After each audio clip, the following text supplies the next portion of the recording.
Olá, este é o seu programa Reavivados por Sua Palavra. Aqui na TV Novo Tempo, canal da esperança para você, para sua família, para todos seus amigos. Divulgue o programa. Todos os dias às 7 horas estamos juntos aqui e aos sábados às 5h30 da manhã. Mas o programa também está no YouTube. Nosso canal é Reavivados por Sua Palavra, NT. Lá você pode se inscrever, dar o seu like, seu joinha, não é? Clicar no sininho para ter as novidades. Todos os dias à meia-noite um novo programa é colocado no ar, para você não perder nada. Você que gosta de acordar mais cedo, você que quer rever o programa durante o dia, é uma alegria a gente poder ter você ali no nosso canal. É um pessoal animado, nós oramos uns pelos outros. Esses dias eu coloquei ali, orem pela minha família. E uma porção de gente escreveu. Que coisa gostosa é poder contar com amigos, irmãos, irmãs, amigas em Cristo Jesus. Não é verdade? Estamos também no Facebook, você já sabe, na página da TV Novo Tempo. Tudo para que você possa ter e divulgar o programa que estuda um capítulo da Bíblia por dia. Esse é o nosso ideal. Estude a Bíblia, arrume a cama e saia para ser Jesus para as pessoas. Nosso agradecimento a todos os anjos da esperança.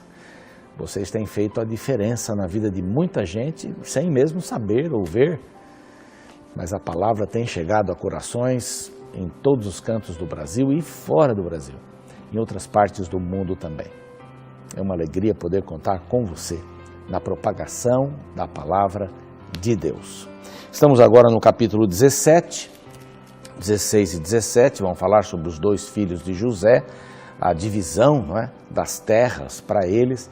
E esse capítulo 17 é muito interessante, porque Manassés dividiu a sua tribo em duas partes, não é? E uma parte ficou do lado leste do Rio Jordão, a outra do lado oeste, não é? E houve aí até reclamação do tamanho da terra, né? Foi a tribo que talvez tenha tido a maior território, né? O Rio Jordão dividia esses dois territórios. O capítulo 17, verso 1 diz assim: também caiu a sorte à tribo de Manassés, a qual era o primogênito de José. Maquir, o primogênito de Manassés, pai de Gileade, porquanto era homem de guerra, teve Gileade e Bazã. E aí vai falando sobre os filhos e que pedaço tiveram e as cidades. Mas aqui, homem de guerra, né? Um homem que lutava. Eu acho que todos nós sabemos, né, que estamos numa guerra. A guerra da sobrevivência, você pode dizer assim, verdade também. Mas estamos numa guerra entre o mal e o bem. Não é? Nós somos homens e mulheres de guerra também. Nós vivemos numa guerra. E o que a gente faz numa guerra? Não é?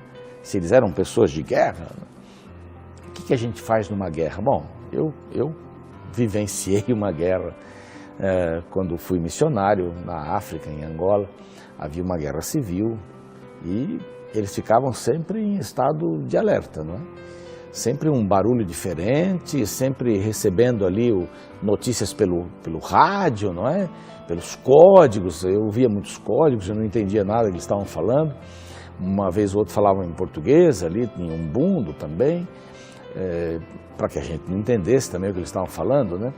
Mas eles estavam sempre em estado de alerta. Na guerra nós sempre estamos assim. Não quero me referir aqui à guerra no sentido de matar alguém, né? Nós não precisamos matar ninguém.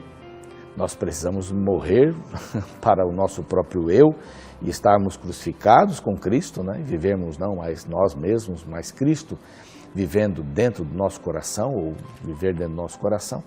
Mas uma pessoa de guerra fica em estado de alerta, olhando para todos os lados, vendo se há algum problema, se há algum barulho estranho, se há alguma situação que pode ser evitada. É assim que se trabalha numa guerra, atenção total. Então, nós precisamos ter esse espírito de guerra,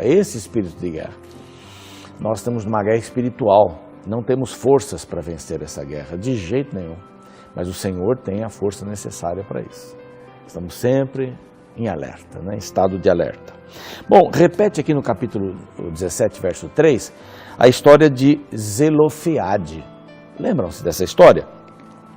Em Números, nós já passamos por isso, Números capítulo 27, ele tinha 5 filhas, não é? Macla, Noa, Ogla, Milca e Tirza.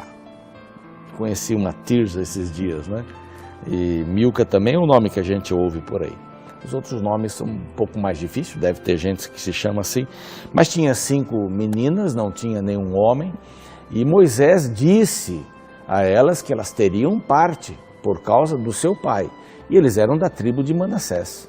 Então aqui, resolvendo um problema, havia uma parte para este clã, não é, do seu pai, de Zelofeade. As suas filhas tiveram um canto especial e tudo mais. E assim foram dividindo, não é, as diversas áreas para as famílias e os vários parentes de Manassés, os filhos de Manassés, os netos de Manassés foram sendo colocados segundo as suas casas, segundo as suas famílias. Mas no verso 12 nós encontramos aqui uma reclamação. Não vou passar pelos limites das cidades, você deve procurar um bom mapa bíblico, e agora você está vendo um mapa aí bíblico, e esse mapa está mostrando a região de Manassés. Aí na parte ali é um limão, né, cor de limão, assim, um verde limão bem clarinho. Manassés do lado direito e do lado esquerdo, né, antes do Jordão, depois do Jordão. E aí nós encontramos Efraim, que não tem uma saída para o Jordão, né, nem tampouco uma saída aí para o mar, mas são os 2 filhos de José, que estão colocados aí no mapa. Você pode ver o nome das cidades, que estão por aí, algumas das cidades, né, que aparecem aí no mapa. A gente vai sempre mostrando um mapa para você ir se localizando aí um pouquinho. Mas verso 12 diz assim, que os filhos de Manassés não puderam expulsar os habitantes daquelas cidades. Lembram-se que isso aconteceu também com Efraim, né, no capítulo passado? Eles conviveram com os filhos dos cananeus, vamos dizer assim, né, daqueles que moravam naquelas cidades, e permitiram que eles morassem naquela terra. Deus tinha dito para Moisés uma coisa que é até meio pesada, né, para a gente repetir aqui, mas é a palavra de Deus. Deus dizendo isso tinha um propósito. Diz assim, não deixe viver ninguém.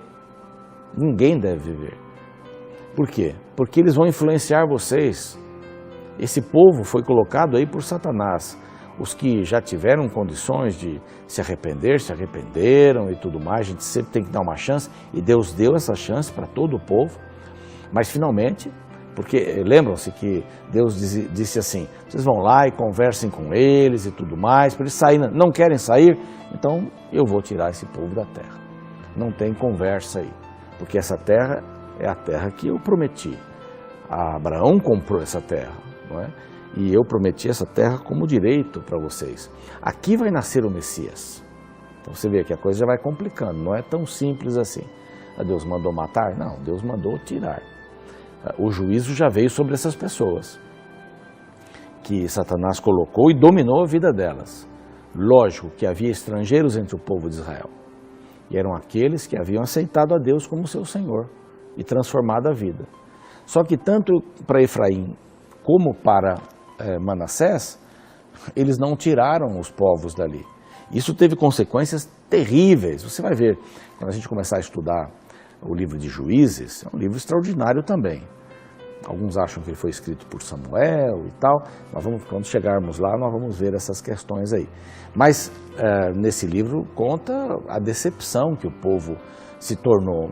Moisés disse isso, vocês vão seguir os deuses das nações. Então, para isso não acontecer, não deixe ninguém viver. Porque eles vão influenciar vocês. E vão influenciar os seus filhos. E vão ficar fracos espiritualmente. Então aqui, no verso 12 até 13, diz que eles faziam os trabalhos pesados, né? A vantagem.